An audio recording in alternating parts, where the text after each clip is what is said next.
Bonjour à tous, bonjour mes amis. Je vous fais cette deuxième vidéo dans la lancée du bilan de la CAN 2025 au Maroc.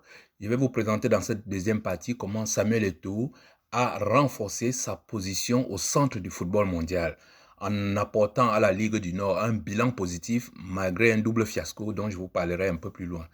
Quand on interviewe souvent le président Samuel Eto'o, comment dire, il est agacé par quelques personnes parce qu'ils ont mis un short de football, il croit qu'ils peuvent venir lui parler. Certains voient ça comme de l'arrogance. Non, c'est une réalité. Ce monsieur connaît à quel niveau se trouve le football mondial aujourd'hui. Samuel Eto'o a été le seul à avoir fait l'objet d'une surexposition pendant cette CAN 2025. Et c'est le seul qui a été sanctionné alors que la compétition n'était pas encore terminée. Tout ça pour vous dire que je ne dirais même pas le soulier d'or, c'est le golden boy, c'est l'intouchable, l'homme qui a les bras longs le jour comme la nuit. Ne vous fiez pas aux apparences des petites sanctions que la CAF et la FIFA lui agressent régulièrement. S'il était si mauvais, ils auraient tous les arguments pour le mettre de côté. S'ils ne le font pas, c'est parce qu'il est au centre du football mondial. Et je vous avais déjà montré dans une première partie que Sergio Mané a été un vainqueur, alors que Samuel Eto'o, comme à son habitude, c'est l'icône. Il est toujours gagnant à toutes les compétitions où il va, parce qu'il comprend comment fonctionne ce monde médiatique dans lequel nous vivons. C'est un tacticien, c'est un renard comment on appelle ça, des 18 mètres. Donc, Samuel Eto'o au centre de la FECAFOOT, de la CAF, de la FIFA.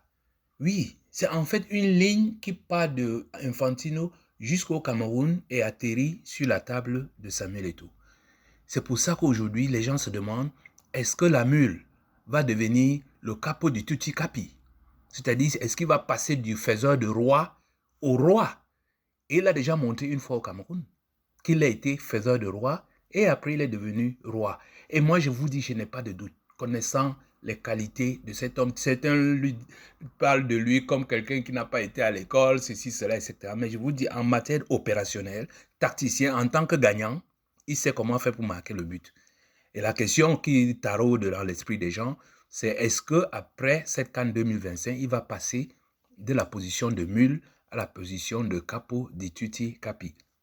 Pour éviter quand même quelques malentendus, essayons de définir ces termes. Parce que dans le milieu du crime organisé, de la mafia, la mule, c'est celui qui est chargé de porter des produits d'un point à un autre.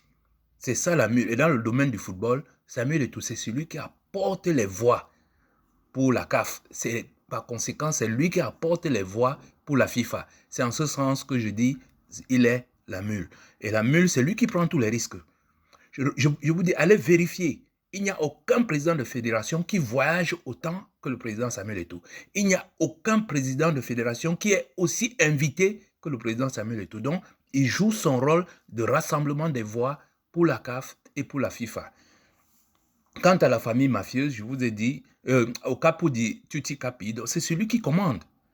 Donc, si à un moment, il peut dire, j'ai assez joué ce rôle, maintenant je prends les commandes. C'est d'ailleurs ce qui flotte depuis ces derniers temps. Depuis la fin de la CAN, on ne parle que de ça avec le président de la fédération sénégalaise qui appelle Samuel Eto'o à prendre les commandes de la CAF, par exemple. Mais il n'en est rien. Pourquoi pour la Ligue du Nord, ça a été un double fiasco? Parce que sur le plan de la mafia footballistique, la Ligue du Nord s'était entendue que les deux pays qui pouvaient gagner, c'était le Cameroun ou le Maroc. Le Cameroun pour soutenir Paul Biya, l'un des capos de la mafia, et le Maroc, à défaut du Cameroun, ça devait être le Maroc. En cas de confrontation, en tout cas, c'est le Maroc qui devait passer devant. C'était ce que la mafia s'était accordé. Mais le double fiasco, pourquoi? Parce que malgré tous ces arrangements, c'est finalement le Sénégal qui a gagné. Mais dans tous les deux cas, on a vu que Samuel Eto'o était un grand acteur de ces événements. Nous verrons ça un peu plus loin. Pour mieux comprendre, je vous le dis encore, pour ceux qui croient que le football n'est pas une mafia, allez vérifier, vous allez voir que oui, le crime organisé et des éléments mafieux sont historiquement et régulièrement liés au football. Mais cependant, la FIFA, la CAF, comme toutes les organisations de football, se défendent toujours, ils disent toujours qu'ils luttent contre ces phénomènes via les autorités judiciaires et les instances sportives. Mais ça ne peut tromper que ceux qui ne savent pas lire entre les lignes. Et diplomatie. Diplomatie, pourquoi? Parce que la FIFA fait de la diplomatie. Et le football est un outil puissant de diplomatie sportive, utilisé pour rapprocher les peuples, promouvoir les valeurs, influencer les relations internationales et même affirmer la puissance des nations. Donc la FIFA a beau refuser, mais c'est une réalité. Et c'est ce qu'on a vu pendant la CAN 2025 au Maroc. Maintenant, pourquoi Samuel Eto'o est une mule de la Ligue du Nord? Ça, je vous le dis pour ceux qui n'ont pas de mémoire. C'est Samuel Eto'o qui a fait partie Issa Hayatou, le Camerounais, pour le remplacer par Ahmad Ahmad. C'est Samuel Eto'o qui avait menacé Joseph-Antoine Bell, même d'assassinat, s'il ne laissait pas la place à Seydou Bobo-Njoya. C'est le même Samuel Eto'o qui va venir remplacer Seydou Bobo-Njoya quand les intérêts de la Ligue du Nord vont prendre beaucoup d'ampleur. C'est le même Samuel Eto'o qui va aider, qui va assurer la passation entre Ahmad Ahmad et Motsepe. Tous ces gens-là sont de la Ligue du Nord. Quand on dit Ligue du Nord, c'est en fait, ce sont des fédérations très riches qui, pour réussir, ont coopté les pays du Sud, qui sont les plus nombreux. J'avais dit les pays subsahariens, qui sont les plus nombreux. Or, avec la réputation du président Samuel Eto'o, il arrive à capter toutes ces voix de l'Afrique noire et les apporter à la Ligue du Nord, leur assurant une victoire permanente. Donc, depuis le départ de Issa Hayatou, c'est la Ligue du Nord qui gère la présidence de la CAF. Maintenant, recentrons-nous un peu la FECAFOOT de la Ligue du Nord. Pourquoi je dis que la FECAFOOT est de la Ligue du Nord? Parce qu'en 2021, c'est la FECAFOOT qui annule l'élection de Bobo Njoya. Et Samuel Eto'o gagne et organise de nouvelles élections que Samuel Eto'o gagne avec 58%. Mais en 2025, on voit que Samuel Eto'o est réélu avec 100% de voix. Notez très bien, il est le seul candidat. Donc pas de compétition, pas de vote concurrentiel. Regardez cette tendance. On voit la même tendance à la CAF. Motsepe a été élu étant seul candidat. Pas de compétition, pas de vote concurrentiel. Et vous pouvez aller plus loin. Motsepe, c'est 56 fédérations. Et ces 56 fédérations, je vous dis, c'est Samuel Eto'o qui lui apporte toutes les voix. La FIFA de la Ligue du Nord, pour gagner à la FIFA, les membres de la CAF, c'est à peu près 56. Donc plus du quart des voix. Donc si vous venez de la Ligue européenne, vous êtes déjà sûr et vous avez l'Afrique avec vous, vous avez gagné. Et c'est en ce sens que Samuel Eto'o est un soulier d'or pour Gianni Infantino. Résultat, il est le seul candidat, pas de compétition, pas de vote concurrentiel. Vous avez bien remarqué, mes chers amis, que ce soit au Cameroun, à la CAF ou à la FIFA, il n'y a plus de compétition, alors que le football est par excellence le sport de compétition. Donc vous voyez très bien que nous sommes bien installés dans une sorte de mafia. Maintenant, revenons au bilan de la CAN. Pendant la CAN, qu'est-ce qu'on a vu? Un Cameroun-Maroc, où Samuel Eto'o est parti à Yaoundé rendre compte. Il a pris un jet privé, rapidement rendre compte que la décision est prise, c'est le Maroc qui va gagner. Résultat, on l'a vu aux statistiques. Le Cameroun avait 60 à 70% de possession de balles, 60% de passes réussies, 60% de passes, 80% de passes réussies, 2 fois moins de fautes. Et ils avaient les attaquants les plus prolifiques.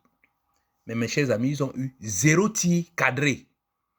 Et à la fin de ce match, Samuel Eto'o a demandé aux joueurs de ne pas parler au monde entier.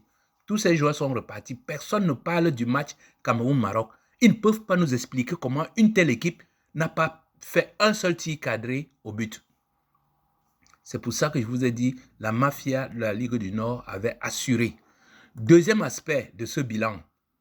Pendant ce match Cameroun-Maroc, alors que les accords avaient décidé que c'est le Maroc, on ne comprend pas pourquoi le président de la FECAFOOT, tel un petit garçon dans un jardin d'enfants, s'est mis à gesticuler dans une tribune où sont assis des personnes très honorables, y compris lui-même.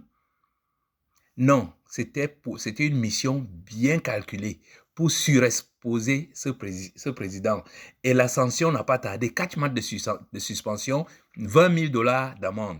Mais ça, c'est rien. Vous connaissez un peu la situation. Ce qui compte ici, c'est le timing. Il a été condamné pendant la compétition. C'est inédit, on n'a jamais vu ça. Mais pourquoi on l'a fait pendant la compétition?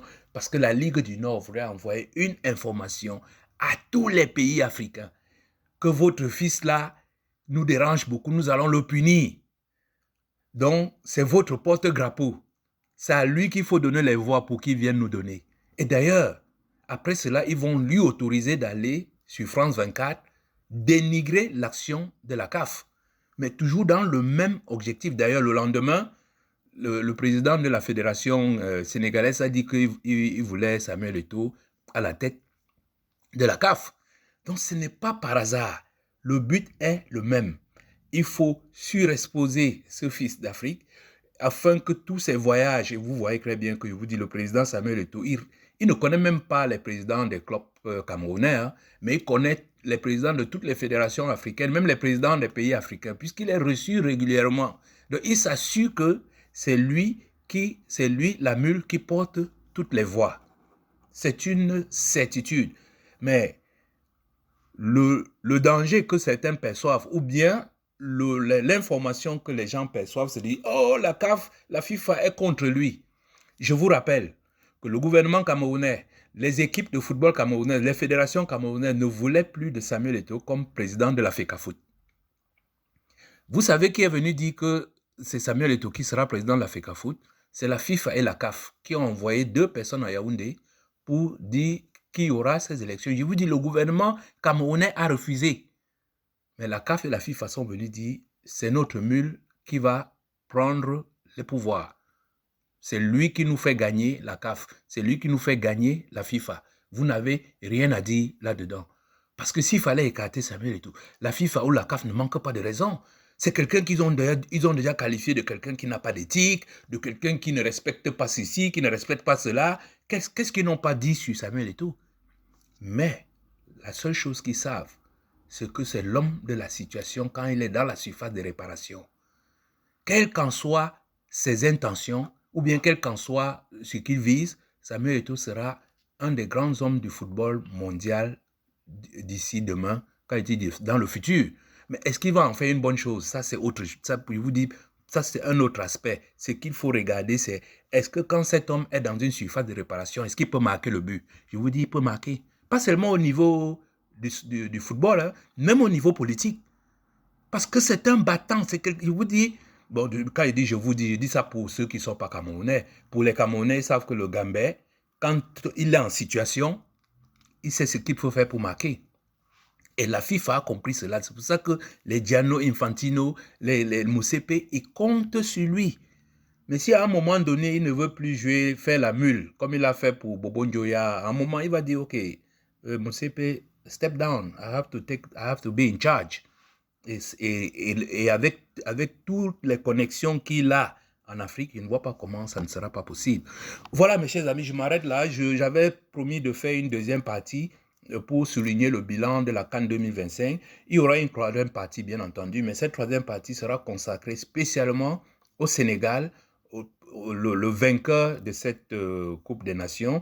Et on verra très bien que la façon dont le Sénégal a félicité les joueurs de football est quelque chose qui ne cadre pas très bien. Je dis, l'acte généreux est très bien, mais ça ne cadre pas très bien avec les besoins de l'Afrique en ce moment, face à toutes les turbulences, à toutes les bourrasques qu'on voit dans le monde aujourd'hui. Merci de m'avoir écouté et à bientôt.